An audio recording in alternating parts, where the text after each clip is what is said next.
사도신경으로 우리의 신앙을 고백합니다. 나는 전능하신 아버지 하나님 전지의 창조주를 믿습니다. 나는 그의 유일하신 아들 우리 주 예수 그리스도를 믿습니다.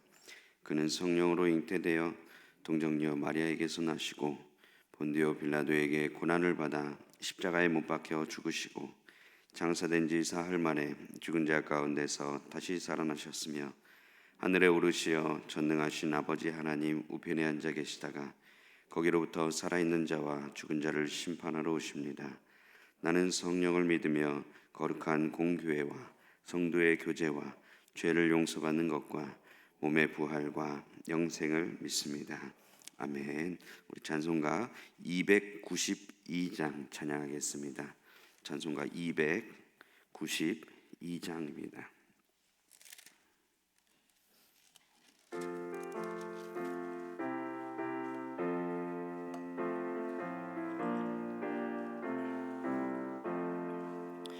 주 없이 살 수 없네 죄인의 그 주여 그 귀한 보배 피로 날 구속하소서 그 주의 사랑으로 흘리신 보혈이 내 소망 나의 위로 내 영광 냅니다.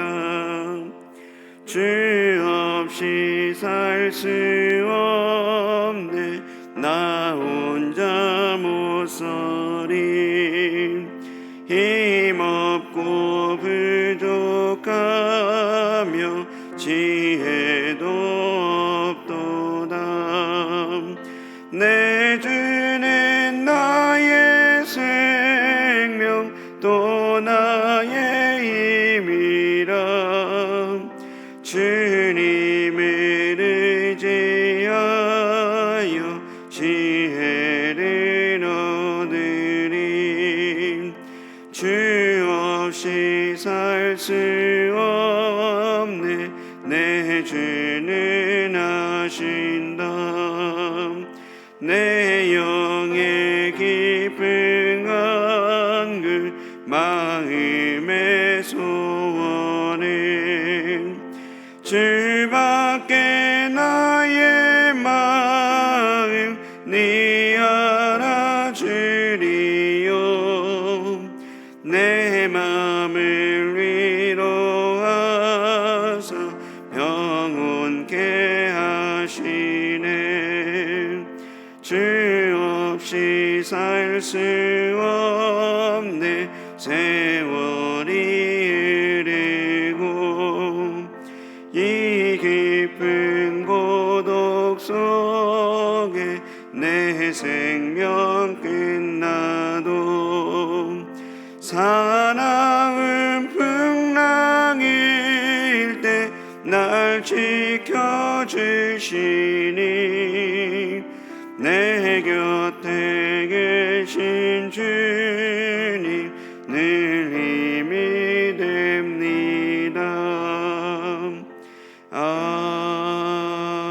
아멘.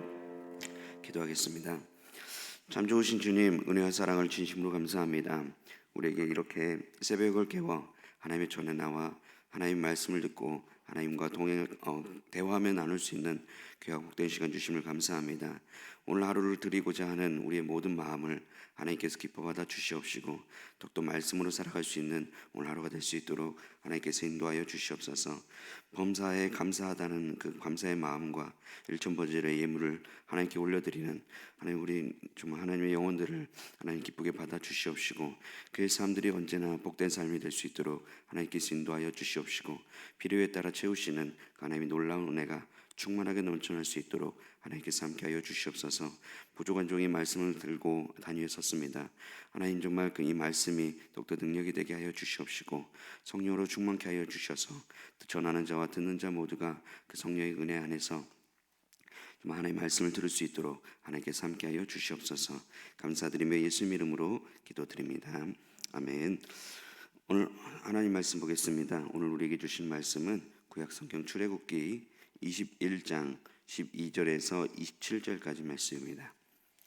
성경 말씀 출애굽기 21장 12절에서 27절까지 말씀입니다.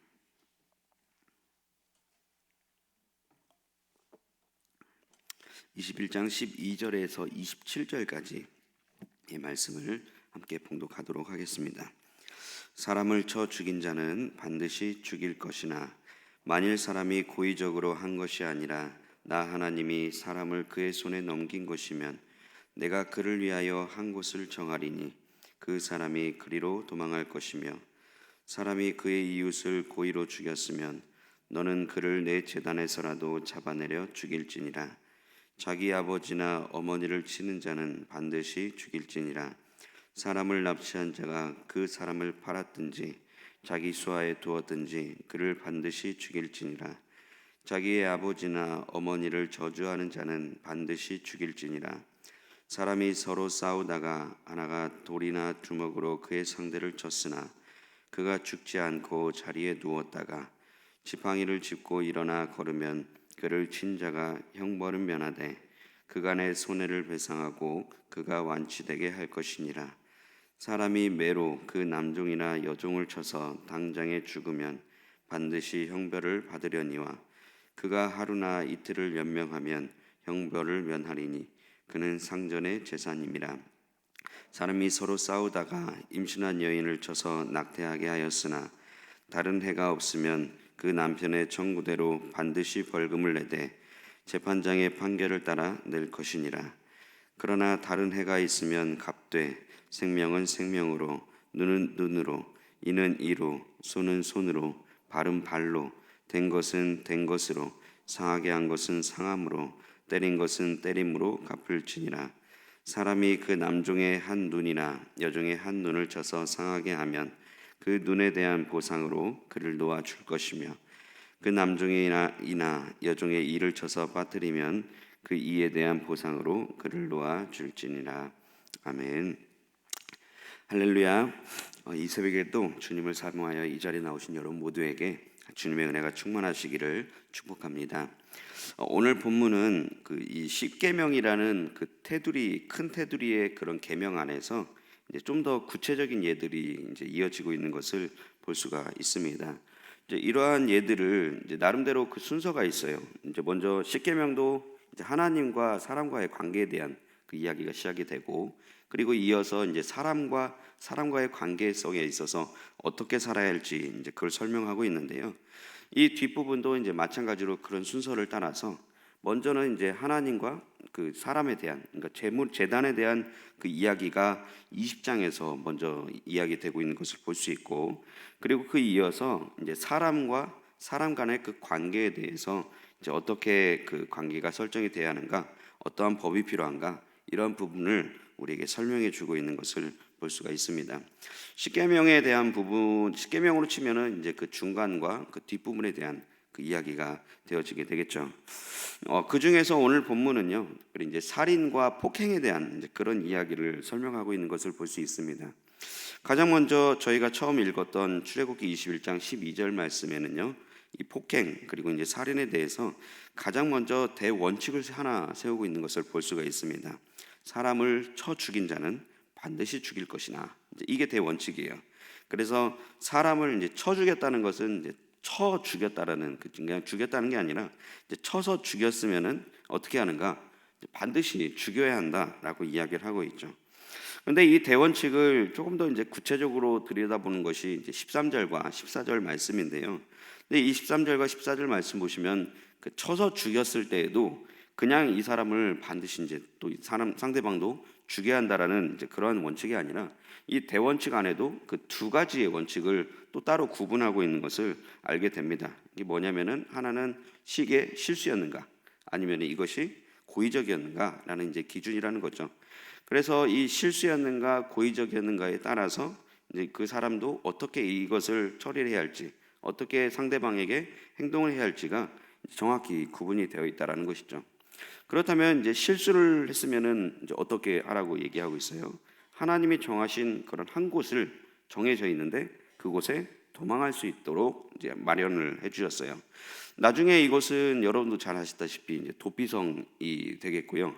특히 이제 도피성은 보통 6개 지역으로 이렇게 잡혀 있는데, 이 도피성을 얼마나 신중하게 생각을 하는지, 보통은 이제 여기선 처음에 한 곳으로 시작했다가 그리고 3곳으로 이제 점점 더 늘어났다가, 이게 이제 신명기에 넘어가면 넘어갈수록 3 플러스 3곳을 하나 더 만들어요. 그러니까 이게 그 땅이 확장되면 확장될수록 어떠한 형태를 띠냐면은 이 도망할 수 있는 사람이 최대한 도망을 갈 수 있는 그 배려를 마련해 준 겁니다.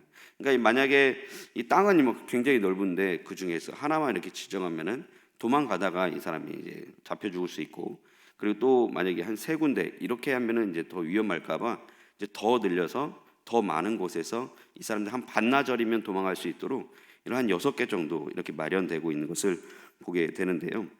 근데 이것을 이제 우리가 좀 보았을 때 이거 어떻게 보면은 1차적인 것은 이 말씀이 이제 우리에게 이야기해주고 있는 것이, 첫 번째는 그 당시에도 이런 법이 있었구나. 그래서 뭐 사람을 죽이면은 이제 그 사람에 대한 그 법적인 처리를 어떻게 하는구나. 이제 이런 것을 우리에게 설명을 해주고 있지만, 이 2가지 기준은 동시에 우리에게 뭘 얘기해 주냐면은 하나님이 하나님에 대한 그런 기준을 우리에게 또 설명하고 있는 것을 볼 수가 있어요. 그러니까 특별히 이것이 이제 다른 나라에는 특별히 없었던 이제 그런 법 중에 하나였는데, 이 도피성이라는 곳을 보았을 때 우리는 무엇을 느껴야 하냐면은 하나님에 대한 그 용서에 대한 그 마음을 우리가 가져야 한다라는 것입니다. 쉽게 말하면요, 여러분 그 인생을 살다가 사람과 부딪혔을 때 용서를 해야 할 때가 있고 공의를 행해야 할 때가 있다라는 것이죠. 저희 막내가 지금 한 6살인데요. 저희 막내가 옛날에, 그러니까 한 3년 4년 전쯤 3살 4살쯤 되었을 때 어린이집에 가면요, 어린이집에서 약간 아이들에게 강제로 가르쳐 주는 것이 있었습니다. 이제 그게 뭐냐면은 이제 미안하다, 괜찮다 이 얘기인데, 여러분 한 3, 4살쯤 아이가 되면은 대부분 이제 다 똑같죠. 다 자기밖에 모릅니다. 그러다 보니까 이제 같이 놀긴 놀아도 이게 같이 노는 게 아니죠. 막 자기끼리 이렇게 막 놀다가 자기 거 놀다가 여기 또 좀 자기 거 이렇게 막 갖고 놀다가 서로, 근데 이게 약간 부딪힐 때가 가끔 있죠. 하나를 갖고 싶은데 나도 갖고 싶고 얘도 갖고 싶은데 이제 이러다 보면은 서로 이제 막 밀치거나 싸우거나, 얘네는 아직 이제 뭐 진짜 자기밖에 모르기 때문에 이걸 뭐 양보를 한다거나 이런 것들이 잘 안 되다 보니 이제 서로 이게 좀 이제 감정이 상하는 이제 그런 상황이 생기게 된다는 거죠. 사소한 다툼이 생기기 시작을 한다는 거죠. 그런데 이제 그러다 보면은 이제 선생님이 이제 달려가서 이 아이들에게 어떻게 해결을 시켜요? 어떤 말을 하라고 시키냐면은 잘못한 아이한테 어떻게 해요? 미안해라고 이제 시키죠. 그러면 그 잘못한 아이한테 미안해 말하고 시킵니다. 근데 이것이 끝이 아니죠. 선생님이 그 잘못한 아이에게는 미안해라고 얘기하지만 그 잘못을 받은 아이에게는 또 어떻게 해요? 꼭 하나 시키는 것이 괜찮아, 이걸 꼭 이렇게 시키더라고요. 제가 자녀가 이제 아시다시피 3명인데, 이게 다들 저희 자녀들이 이제 어렸을 때는 이 오가는 말이 생각보다 상당히 잘 먹혔었어요. 그러니까 무슨 얘기냐면, 저희 애들도 셋이나 되다 보니까 이게 막 서로 이렇게 놀다 보면 부딪히잖아요. 자기가 갖고 싶은 거 막 이렇게 못 갖게 하면은 막 밀어버리기도 하고 막 그러잖아요. 이제 그러다 보면 실수로 상대에게 이게 피해를 줄 때가 분명히 이렇게 생기기 시작을 하는데, 그러면 한쪽에서는 이게 어린이집에서 이렇게 배운 그런 가닥이 있어서 이렇게 밀치면은 어떻게 해요? 미안해라는 이제 그 말이 나오면은 다른 쪽에서 또 뭐라고 해요? 괜찮아, 이게 나온단 말이에요. 이게 습관처럼 나옵니다. 그러니까 어린이집에서 배웠던 대로 미안한 애는 미안해 그러면 이제 이쪽에서는 그냥 듣다가도 미안하다고 하니까 어쨌든 괜찮다 이제 이렇게 얘기를 하는데, 이게 근데 그때는 먹혔어요. 근데 얘네들이 이게 점점 더 이렇게 나이가 크기 시작을 하니까 어때요? 어렸을 때는 그냥 미안해 하면 그냥 여기서 바로 괜찮아 이렇게 나오던 것이 참 이게 쉽지 않은 그 말이 되기 시작을 하는 거죠. 예전 어렸을 때 그렇게 잘했던 말인데도 불구하고 나이가 좀 들기 시작하니까 자기 감정이 이제 좀 더 분명해지잖아요. 그러다 보니까 이 말을 끄집어내는 것이 생각보다 어려워져요. 그나마 이제 물론 이제 여러 2가지 말이 다 어렵지만, 그래도 이게 제가 부모로서 이제 이 아이들을 보면은 미안해란 말은 그래도 시킬만 합니다. 그냥 어쨌든 자기가 잘못을 한 거니까 미안해 이렇게 얘기를 하는데, 근데 이게 더 큰 문제가 뭐겠어요? 미안하다고 이렇게 상대방은 얘기하는데 이쪽에서 괜찮아 이렇게 말을 꺼내야 하잖아요. 얘가 꺼내야 하는 것도 알고 이게 괜찮아 해야 하는 것도 잘 알고 있지만, 근데 얘 입장에서는 이제 그것 때문에 감정이 상해 있다 보니까 이 말이 쉽게 나옵니까? 생각보다 이게 잘 쉽게 안 나옵니다. 그러다 보니까 한쪽에서는 미안하다고 했는데 다른 쪽에는 괜찮다고 얘기를 안 하니까 오히려 얘도 마음이 상하고 오히려 얘도 뭐 더 이상 미안해하고 싶지 않은 이제 그러한 마음들이 계속해서 이렇게 이어지다 보면은 오히려 서로 이제 기분이 서로 더 나빠지는 이제 그런 문제까지 가게 되더라고요. 근데 여러분, 이 아이들조차도 사실 이 괜찮아라는 말이 잘 안 나오는데, 여러분 이 어른들이 되면 될수록 여러분 어떻습니까? 미안해. 물론 이 말도 참 쉽지가 않습니다. 근데 쉽지 않은데 더 쉽지 않은 말이 뭐겠어요? 괜찮아요. 여러분 인생 살다 보면은 저에게 손해를 입히는 경우가 생각보다 굉장히 많죠. 사람이면은 상대방에게 실수를 할 수가 있습니다. 있긴 있어요. 있는데 근데 그 실수라는 것을 저도 알죠. 저 사람이 고의적으로 하지 않은 것도 알고 저 사람이 뭔가 문제 있어서 하지 않은 것도 잘 알고 있습니다. 근데 여러분 어떻습니까? 생각보다 여러분 괜찮아? 여러분 이거 편하게 잘 나오시나요? 의외로 잘 안 나옵니다. 사람이 어른이 되면 될수록 감정이란 것이 더 이렇게 상하게 되면은 우리 애기조차도 생각보다 잘 안 나오는데 어른이 되면 될수록 더 심하다는 거죠. 여러분, 근데 단순한 실수조차도 이렇게 괜찮아 이게 잘 나오지 않는데, 여러분 오늘 본문의 배경을 보시면 어떤 문제를 가지고 지금 용서에 대한 이야기를 하고 있는 걸 볼 수 있어요. 내 지인이 이웃에게 죽임을 당했을 때를 지금 이야기를 하고 있는 겁니다. 여러분 그렇다면 한번 이걸 상식적으로 생각을 해보시죠. 만약에 여러분 잘 아시는 분이 아니면 여러분의 가족이 누군가에 의해서 실수인 것도 알아요. 실수인 것도 아는데 이 실수에 의해서라도 이 사람이 죽임을 당했어요. 여러분 그렇다면 그 즉시 여러분의 용서가 쉽게 나올 수 있을까요? 하나도 쉽지 않다라는 것이죠. 오히려 그 사람을 어떻게 해요? 보복하려고 하고 해하려고 하는 것이 우리 사람의 심리라는 것이죠. 그러다 보니까 이 살인에 대한 오늘 본문에 대한 이야기가 좀 더 구체적으로 나오는 그 본문인 신명기 19장에서도 딱 그 이야기가 이렇게 나오고 있는 것을 볼 수 있어요. 여러분 도피성이라는 것이 이제 도망하라는 뜻이잖아요. 근데 뭘로부터 도망하라고 얘기하는 거예요? 19장 6절 말씀엔 이렇게 이야기합니다. 그 사람이 그에게 본래 원한이 없으니, 여기서 말하는 이제 그 사람이라는 것은 이제 보복자와 이것을 당한 사람을 얘기하는 거예요. 그에게 본래 원한이 없으니 죽이기에 합당하지 아니하나 두렵건대 그 피를 보복하는 자의 마음이 복수심에 불타서 살인자를 뒤쫓는데. 여러분 이게 무슨 얘기를 하냐면요, 그 피를 보복하는 자의 그 마음, 그러니까 복수하고자 하는 그 마음이 복수심에 불타서 이 살인자를 뒤쫓으려고 하기 때문에 뭘 만들었다는 거예요?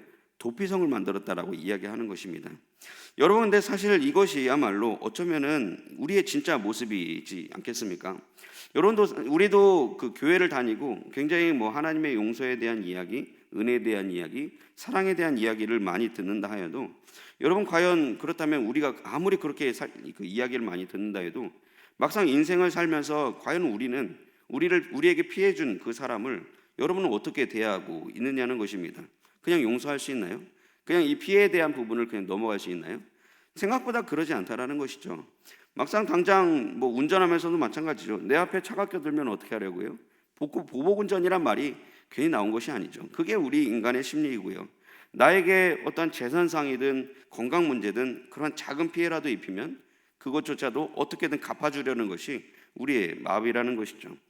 여러분 근데 오늘 이러한 인간의 심리적인 그런 부분이 있는데, 근데 이 부분에 대해서 하나님은 그렇다면 과연 어떻게 원하시는 것인가 라고 이야기한다면, 여러분 이 도피성은요 우리에게 뭘 이야기해 주냐면 감정으로 우리가 더 큰 실수를 버리지 말라라는 것을 우리에게 이야기해 주고 있다라는 것입니다. 여러분 창세기 4장에서 가인과 아벨에 대한 이야기 여러분 기억하실 겁니다. 근데 가인이 아벨에게 이제 굉장히 분노를 느꼈을 때 하나님이 가인을 찾아오셔서 말씀하시는 대목이 있는데, 그 대목이 어떻게 이야기하냐면요 이렇게 말합니다.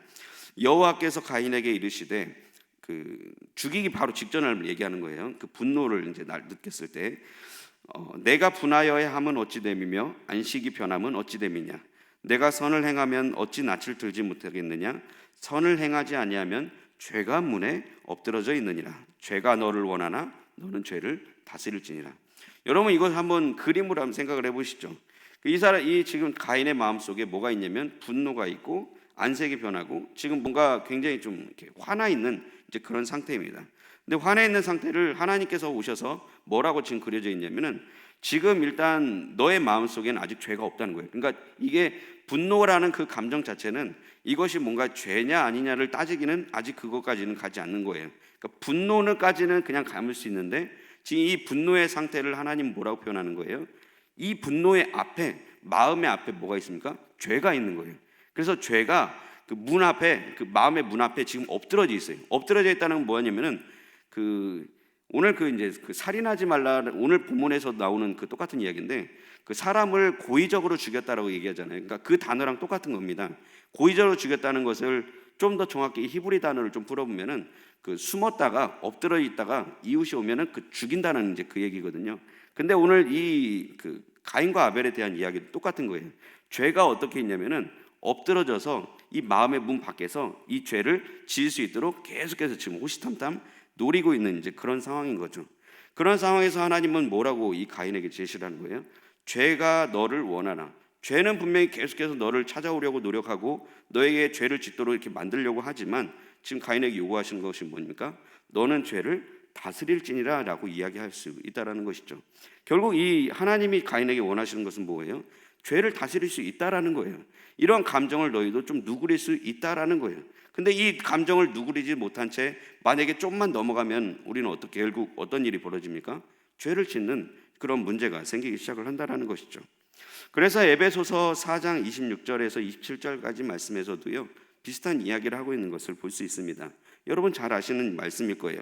분을 내어도 어떻게 해요? 죄를 짓지 말래요. 분은 낼 수 있으나 죄는 짓지 말라고 이야기합니다. 그리고 해가 지도록 분을 품지 말라고 이야기하죠. 또 뭐라고 하죠? 마귀에게 틈을 주지 말라라고 이야기합니다. 여러분 이 말씀을 좀 잘 곱씹어 보셨으면 좋겠어요. 분노는 할 수 있습니다. 감정이 상할 수는 있습니다. 누군가 나에게 손해를 입히면 당연히 그럴 수 있죠.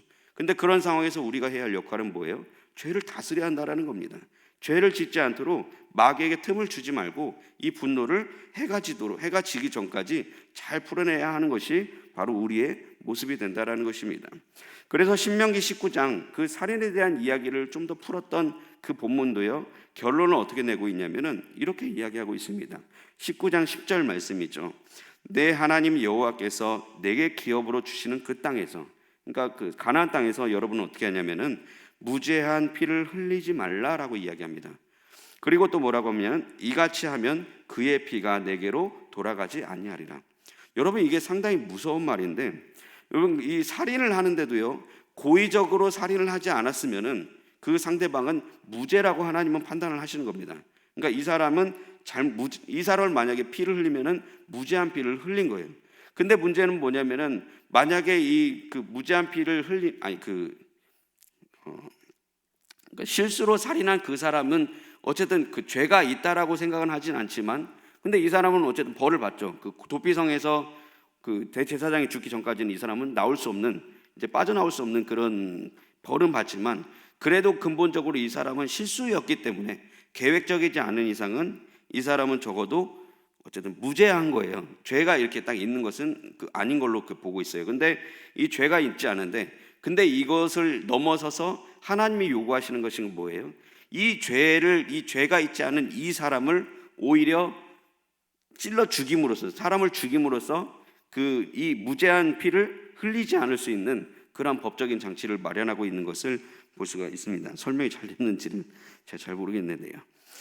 저는 그래서 여러분 이 도피성을 볼 때 우리가 어떠한 생각을 해야 하냐면요, 참 이 도피성은 그래서 은혜인 부분이라고 이야기할 수 있을 것입니다.